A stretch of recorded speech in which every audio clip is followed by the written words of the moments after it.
Hi everyone, happy solstice today, 21st of June 2022 here in the UK, Scotland.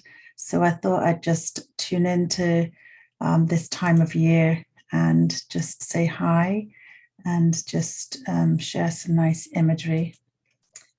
This is obviously Stonehenge down in Wiltshire. This is a celebration of the light at its peak. So it's a time of great abundance, positivity, the longest day where the sun is at its zenith. And astrologically speaking, we're talking about the sun having just moved into the sign of Cancer, which is here. The symbol here that looks like a bit of a 6 and a 9 on its side. So where you can see the sun, there's this circle with a dot at 0 degrees Cancer, 14 minutes. So literally the sun has just spent a whole month in Gemini, and now at the summer solstice moves into the feminine yin cardinal sign of Cancer. The water sign symbolized by the crab who carries her home on her back. So this is a symbol of a very protective and nurturing type of energy that Cancer represents. So perhaps this time of year is a time of appreciating our home and our family, because Cancer is ruled by the moon, and the moon is the mother principle. Just that sort of nurturing, protective energy that we have going on at this time of year. And the light is the most, it's the highest amount of light at summer solstice, and it will be a very gradual decline.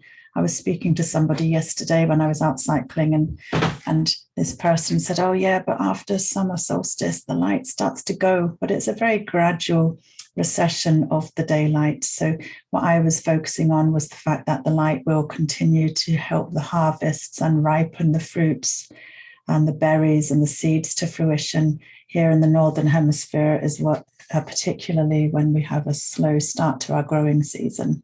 So the harvests of Lammas are still to come at that cross-quarter time between summer solstice and autumn equinox.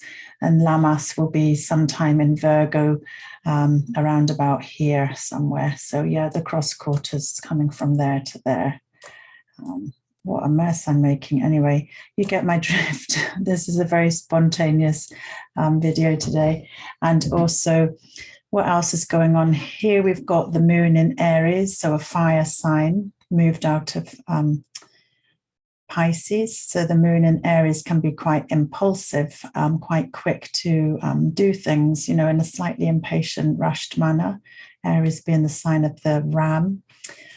Again, another cardinal sign symbolic of the spring equinox. So cardinal signs have the energy of planting new seeds, beginning new projects, initiating things using your own initiative and working quite well independently. So that would speak also to the opposite sign of Aries being Libra here. And also, as we were saying, Cancer here at summer solstice. Libra is the autumn equinox opposite the spring equinox, and the Cancer summer solstice in the Northern Hemisphere is opposite the winter solstice at the Capricorn time of year. And if you're in the Southern Hemisphere, obviously these are flipped around, which is quite odd. But if you have family or friends like I do over in New Zealand now, my sister is experiencing the winter solstice. So yeah, that it does sort of blow your mind a bit, depending on where you are in the world. But it's a small planet, isn't it now?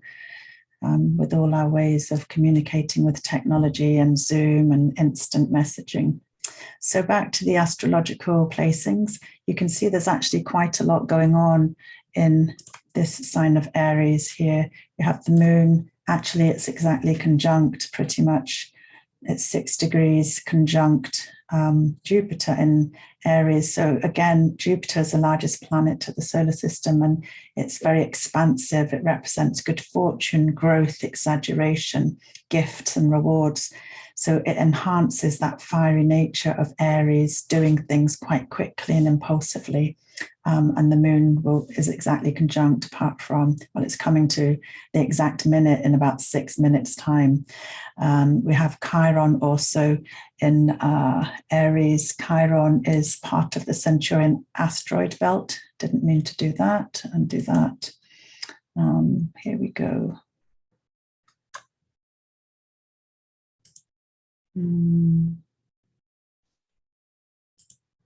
Here is Chiron, looks like a key, 16 degrees Aries.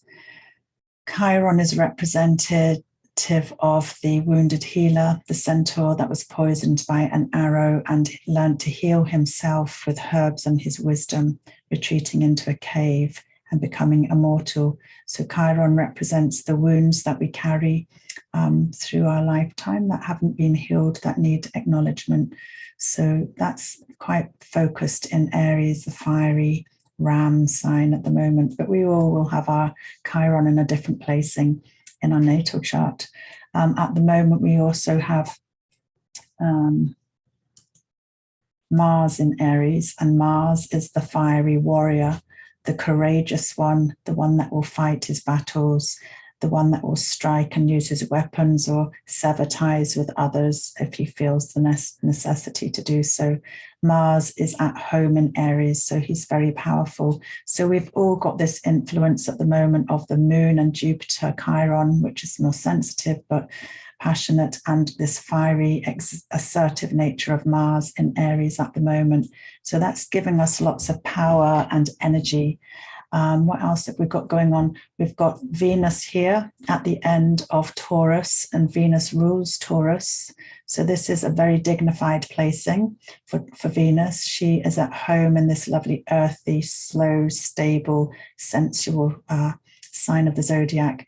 Mars is at home in the fiery, passionate, assertive, impulsive, passionate sign of Aries. And also here we have Mercury, now gone direct, I think past the shadow period, because Mercury stationed into Gemini, then reversed back, retrograde into Taurus, and now has gone back into Gemini. And Mercury is dignified because Mercury rules Gemini. So this is about the mind and communications, things being clearer and quick thinking and well expressed, I'd say, with Gemini, Mercury and Gemini, about communications, sharing ideas, making plans, that sort of thing.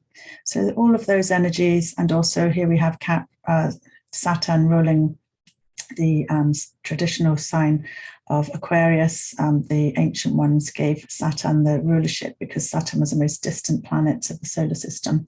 So Saturn is strongly dignified in Aquarius, that he rules. So there's lots of planets that are in their dignity here. So it does give a lot of potential gifts.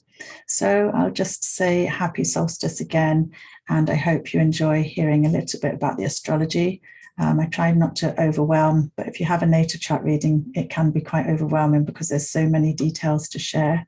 But obviously with my notes and recordings, either on Zoom or an audio recording, that's something that you get to listen to and read back through. So if you're interested in an astrology reading with me, you can contact me at what is it again? I haven't really said it out loud for a while. www.celestialastrologyhealing.co.uk. Okay, happy solstice. Peace out.